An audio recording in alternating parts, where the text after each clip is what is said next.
ជាមីងស្ដាប់ខ្ញុំនឹងត្រូវបញ្ជូនទៅជំរំយោធាក្នុងរយៈពេល1 ខែកូនប្រសារនេះជាថង់ស្បៀងអាហារយោធាប្រពន្ធ3នាក់ប្រៀបបាននឹងស្បៀងយោធា3ថង់ចុះខ្ញុំវិញចំណាយពេលនេះដើម្បីចិញ្ចឹមរាងកាយរបស់អ្នកខ្ញុំមិនអាចត្រឡប់មកវិញពីកងទ័ពក្រៅពីនេះកូនប្រសារស្រីទាំង3នាក់នេះ probability នៃការឆ្លងផុតខ្សែគ្រួសារនឹងធំជាងនេះទេអ្វីដែលសំខាន់បំផុតនោះគឺអ្នកអាចកាន់តែខ្លាំងឡើងដោយការរៀបការជាមួយប្រពន្ធបើខ្ញុំរៀបការជាមួយបុរស2 3នាក់ទៀតខ្ញុំនឹងមិនអាចឈ្នះបានរាងកាយរបស់អ្នកមិនល្អដូចមនុស្សវ័យក្មេងទេកុំឲ្យស្ត្រីទាំង3នេះស្លៀកពាក់ឲ្យសោះកុំបារម្ភខ្ញុំដឹងថាមានអ្វីកើតឡើងឃើញដឹងអីស្ត្រីឲ្យមកផ្ទះជាមួយខ្ញុំសូមអរគុណចំពោះការខិតខំប្រឹងប្រែងរបស់អ្នក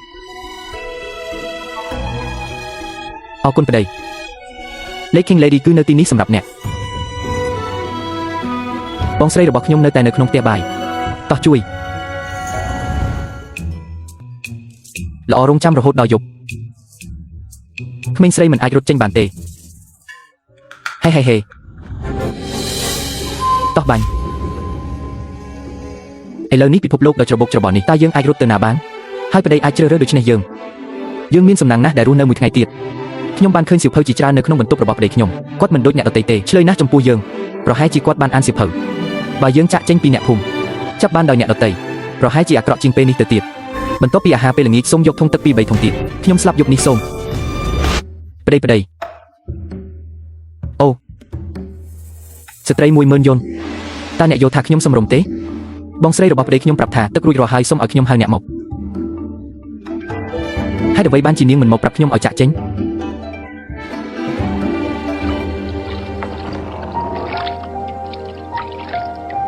ប្តីចូលមក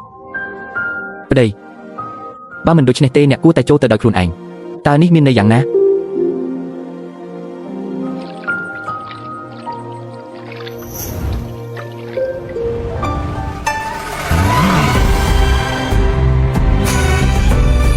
សូមអបអរសាទរចំពោះលេនវ៉ាន់ឈៀនដែលបានទទួលប្តីប្រពន្ធ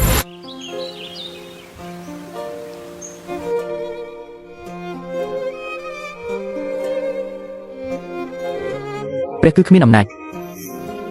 ប៉ុន្តែប្រព័ន្ធហាក់ដូចជាឆ្លើយតបកាលពីយប់មិញថ្មពិធីករឡៃវ៉ាន់ញៀនប្តីប្រពន្ធលេនវ៉ាន់ធាន់សូមអបអរសាទរដល់ម្ចាស់ផ្ទះដែលទទួលបានជោគជ័យក្នុងការទទួលបានប្តីប្រពន្ធដំបូងកម្លាំងប្រយុទ្ធកើនឡើង1ជំនួយសមាជិកបូក5វ៉ាន់ចំនួនទេពកោសល្យបញ្ជីព្រះ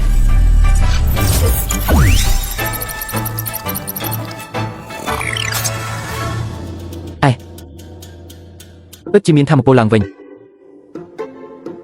បូក1កម្លាំងប្រយុទ្ធអំណាចប្រយុទ្ធរបស់បុរសពេញវ័យគឺកម្លាំងប្រយុទ្ធរបស់ខ្ញុំគឺ 1.1 មិនមែនមានន័យថាខ្ញុំខ្លាំងជាងមនុស្សធំបន្តិច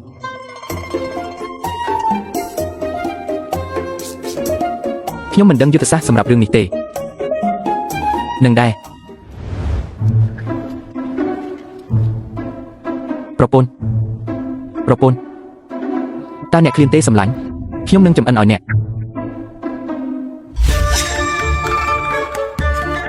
តើអ្នកខ្លាចជាក្មេងដោយរបៀបណាហេវាមិនសំខាន់ទេត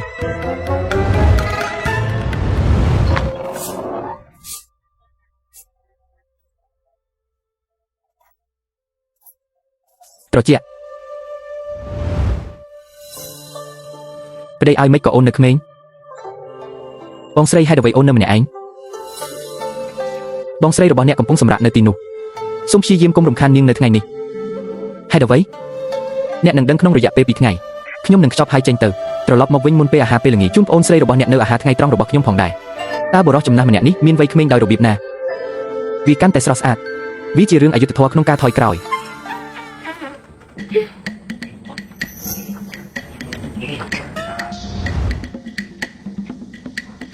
បងស្រីអ្នកបានខ្លាចជាក្មេង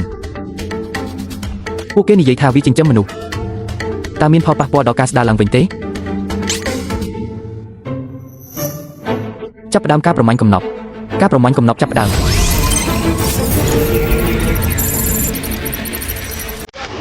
៉ូតូពិតជាមានប្រយោជន៍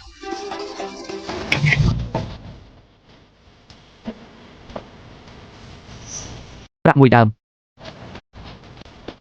តើអ្នកណាលាក់លុយឯកជននៅទីនេះខ្ញុំជីករណ្ដៅនេះចុះគាត់បានធ្វើឲ្យគ្រួសារខ្ញុំត្រជាក់ហើយជួយខ្ញុំរស់បាន1 ខែទៀត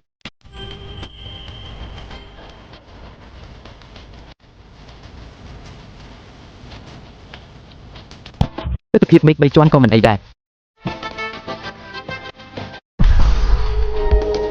វ៉ាវ Jensen ពី Jensen 30 ឆ្នាំតើអាហារនេះនឹងត្រូវចំណាយប៉ុន្មានខ្ញុំបាត់សម្បុកសាក់ស្លាប់ទើបចាប់បានយកមកចិញ្ចឹមកូនដាំវិញ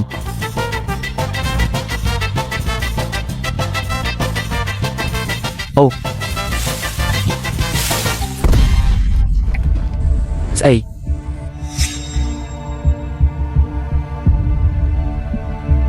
នេះគ្រាន់តែជាប្រពន្ធធ្លាក់ពីលើមេឃនោះជាអ្នកផងដែរតើអ្នកដឹងថាអ្នកនឹងនៅទីនេះដោយរបៀបណាតើអ្នកជាប៉ូលីសត្រូវដែរឬទេស្លាប់